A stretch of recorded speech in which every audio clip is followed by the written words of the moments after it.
Welcome to the Deep Dive. This is the show where we take a mountain of complex research, pull out the really surprising nuggets, and give you that distilled insight fast. Today, we are strapping into the driver's seat and, well, diving deep into AI, urban mobility, and the critical quest for privacy-preserving data. The core problem we're tackling is, it's a major bottleneck for modern city planning. We live in a world that is just absolutely swimming in GPS data. You know, those sequences of geographical coordinates that we call trajectories, yet actually accessing large-scale, usable mobility data sets it's nearly impossible. It's completely impossible. Yeah. It's the great paradox of the modern city. We are, data rich but utility poor. The data is absolute gold for everything from optimizing public transit to predicting traffic.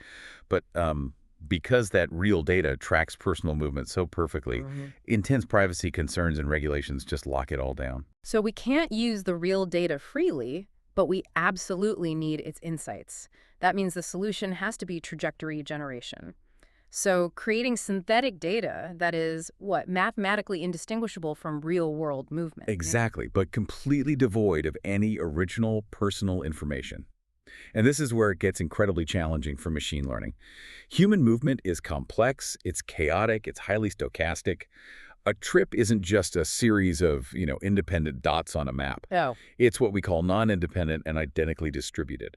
A trip starting downtown at 8 a.m. is inherently linked to traffic, time of day, the region. All of it. And older generative models, things like VAEs and JANs, they really struggled to capture that complexity. We needed a reliable engine, something built specifically for generating these complex high-fidelity sequences. And that really sets the stage for our mission today.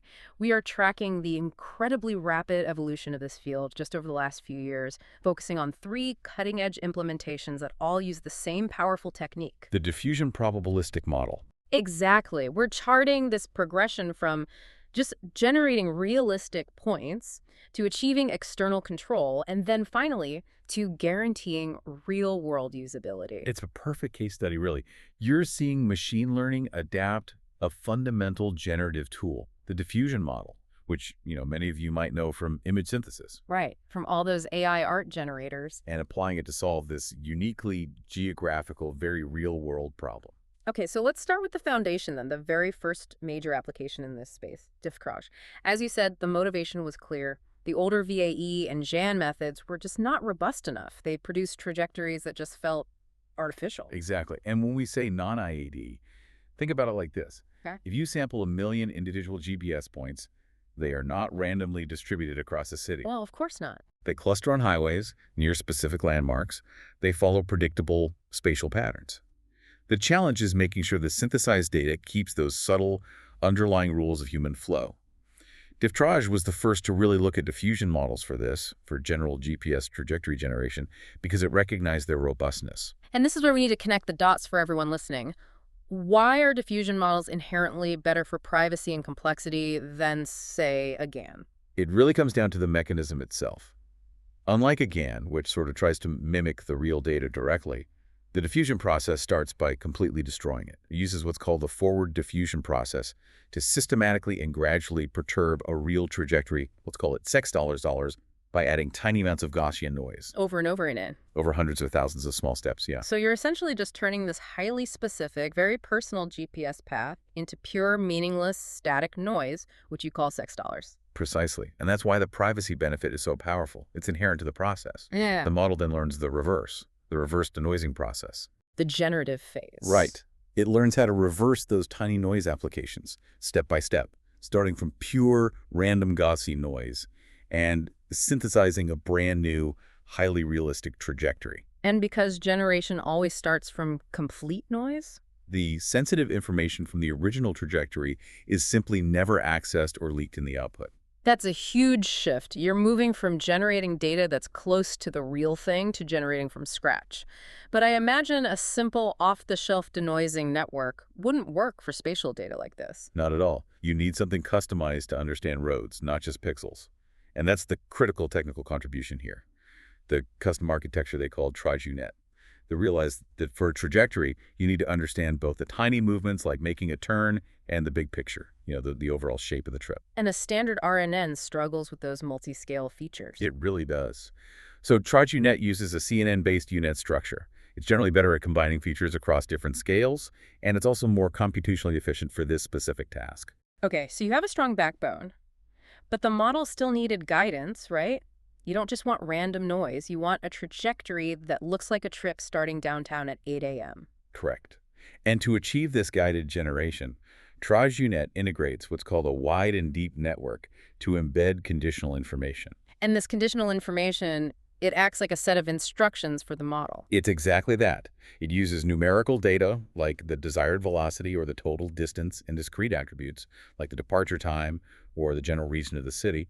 I see. And by feeding these conditions into every single denoising step, the model makes sure the synthetic trajectories retain the statistical properties and the expected behavior of real human trips. Which is what makes the data actually useful for downstream tasks. So the big takeaway from Difftraj is that they found a method, the diffusion model, that could reliably guarantee the shape and the speed of the generated trip felt real.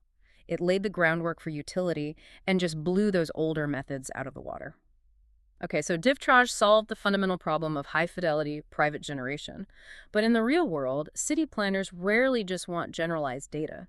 What if they need to test a completely hypothetical scenario, like simulating traffic after closing a major bridge or diverting traffic onto specific side roads? Difftraj can't steer that generation. And that's the exact challenge that Controltraj was built to solve. Enabling flexibility. The motivation was moving from realistic, unconditional generation to realistic, conditional generation. Where users could impose specific mobility patterns or constraints from the road network itself. Exactly. So how do they do that? How do you integrate explicit geographical awareness into the diffusion process? That sounds like giving the AI a physical map to look at while it's drawing. That's a perfect analogy, actually. Controltraj introduces a topology-constrained diffusion model. And the key innovation was recognizing that the road structure is the primary conditional factor. The model needed a deep, pre-trained understanding of that structure, separate from the trajectory data. Okay. To do that, they created a component called Road MAE, the Road Masked Autoencoder. Think of it as a specialized geographic representation tool.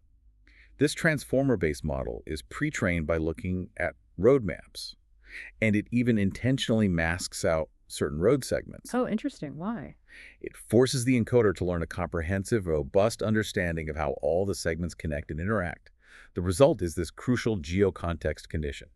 So wait, RoadMA is essentially building this hidden map of road connections before the diffusion model even starts generating coordinates. Yes, and that pre-training creates a high-quality, dense embedding that captures all the spatial nuances. This embedding is then fed into the new denoising network called GeoUnet. Which is a modified version of the TrajUnet we just talked about. A highly modified version, yeah. GeoUnet uses a mechanism called cross-attention. Cross-attention is a core concept in modern AI. In this context, what is the attention being paid to? The cross-attention allows for a constant deep dialogue between the features of the trajectory being generated and that external map information encoded by Road MAE. So at every denoising step, the model is checking in. It's asking, does this potential next point make sense given the specific geographical context I've been handed? Precisely.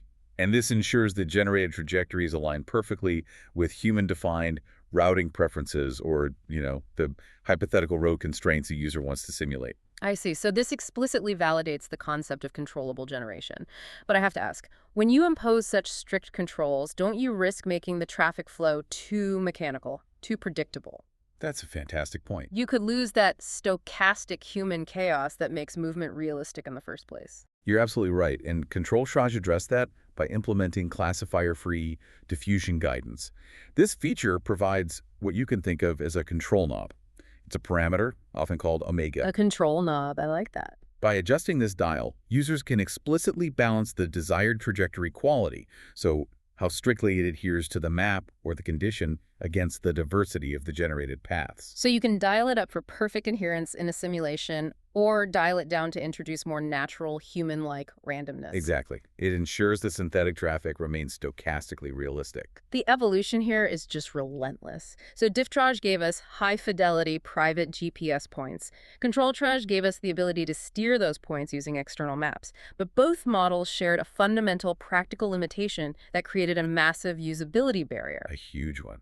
And that limitation was rooted in the data type itself. They generated points in the geographical coordinate system latitude and longitude. Yeah. And even when you're using something like cross-attention, the generated points might be slightly off the asphalt. Right. Or they might drive right through a park. Which means that after generating this beautiful synthetic trajectory, you were forced into a second, highly error-prone post-processing stage.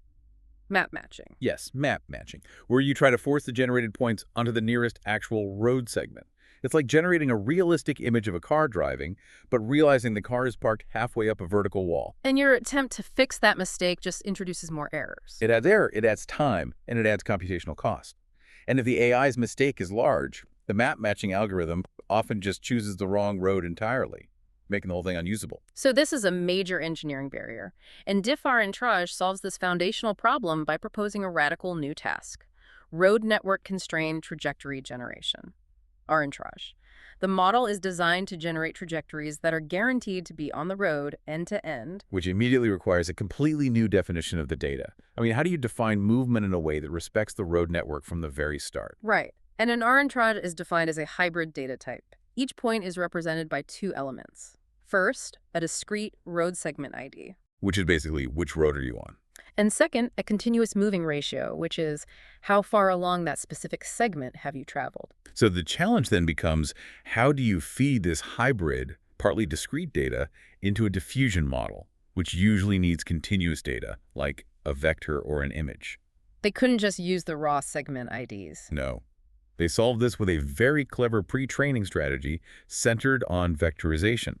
They first built what they call the user trajectory graph, or UT graph. And this graph is the secret sauce. It really is. It doesn't just model the physical connection of rows, it explicitly models the transition frequencies based on real user travel patterns. Oh, I see. So if users rarely turn left at a specific intersection during rush hour, the UT graph reflects that behavioral truth. Exactly. They then use an embedding strategy called Node2Vec on this UT graph to convert the discrete road segments into continuous vector representations. By combining that continuous vector with the continuous moving ratio, they transform the hybrid Rntraj data into a continuous vector the diffusion model can finally handle. That's brilliant. So you're modeling user behavior first, and that defines the vector space, not just the physical geometry. But even if the segments are vectorized, how did they guarantee that the segments link up logically? I mean, if the model generates segments A and C, but A and C aren't connected, the path is still invalid. That was the job of the spatial validity loss, or $303. During the training of the diffusion model, they introduced this novel loss function. It explicitly penalizes the model when adjacent generated row segments are not connected according to the UT graph. So the loss function is constantly checking, did the AI just generate a sequence of moves that real people actually make? That's a perfect way to put it. This proactive approach significantly enhances the spatial validity. Diff-rntraj achieves road segment connectivity scores of over 91%, which is just outstanding. And the massive impact here is engineering. Oh, absolutely. Diff-rntraj achieves best-in-class performance, and it completely eliminates the need for that computationally draining, error-prone map matching process. Yeah. The whole pipeline is faster, and the output is far more reliable. Stepping back, we've seen such a clear narrative arc here. From Difftraj solving fidelity to Controltraj enabling scenario steering, and finally to Diff-rntraj solving the ultimate usability problem. What ultimately was the core inspiration for this rapid shift to diffusion models in such a specialized field? It's that superior combination of robustness and privacy. Researchers found that diffusion models are simply more reliable for generating complex stochastic sequence data than VAEs or GANs. And the fact that the process inherently begins by generating from random noise rather than just tweaking real data is the fundamental assurance against privacy leakage that the field was demanding. And what's fascinating is the scalability theme across all of these studies. You don't necessarily need petabytes of data anymore. That's a key finding that makes this technology so practical. The research demonstrated strong transferability. Difftraj, for instance, showed it could adapt its learned knowledge to a new city with only 5% of that city's data. And Diff-rntraj maintained its high quality using only 25% of the total data set. This generalization ability is critical where data collection is expensive.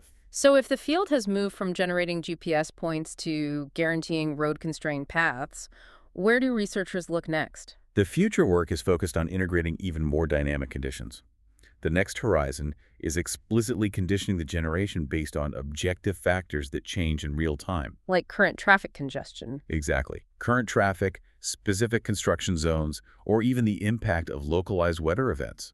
This would transform the synthetic data into a truly dynamic, real-time simulation tool. That brings us right to the core utility of this whole deep dive. These high-fidelity, privacy-free, and scalable synthetic data sets. They hold enormous utility for urban planning and for developers who need reliable simulation environments. It represents a massive step forward in